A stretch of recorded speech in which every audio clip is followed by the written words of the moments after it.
விஜய் தன் படத்திலேயே திருநங்கைகளை கிண்டல் பண்ணி கேலி பண்ணி கேவலமா நம்பர்களை சொல்லிலாம் பேசக்கூடிய நபர் தானே. அவரையே திருநங்கை சமூகம் வந்து கண்டிச்சிருக்காங்க. அப்படிப்பட்ட ஒருத்தருக்கு என்ன அடிப்படை இருக்கும்? ஒரு கட்சிக்கு ஒரு கொள்கை இருக்கு, ஒரு கோட்பாடு இருக்கு, பிறப்புக்கும் எல்லா உயிருக்கும்ன்றான். அந்த எல்லா உயிருக்கும் அப்படிங்கிறதுல திருநங்கையும் வராங்கல்ல. சமத்துவன்றீங்கள, மதச்சார்பற்ற சமூக நீதி சமத்துவன்றீங்கள, அந்த சமத்துவத்துல திருநங்கையும் வர்றாங்கல்ல.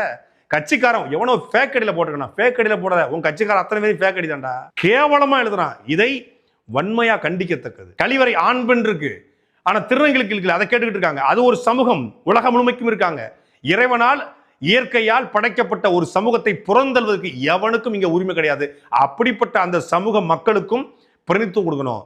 மாற்றுத்திறனாளியுடைய ரெப்ரசன்டேட்டிவா நம்ம என்னதான் பேசலாம், கால் இல்லாதவனுடைய வழி கால் இல்லாதவனுக்கு தான் தெரியும். ரெண்டு கையும் இருக்கிற நமக்கு இந்த வழி தெரியாது. ஒரு கை இல்லாதவனுக்கு தான் ஒரு கை இல்லாதவனுடைய வழி என்ன அப்படின்னு தெரிய வரும். கண் பார்வை இல்லாத ஒரு பார்வை மாற்றுத்திறனாளிக்கு தான் கண் பார்வை இல்லாதவனுடைய வழி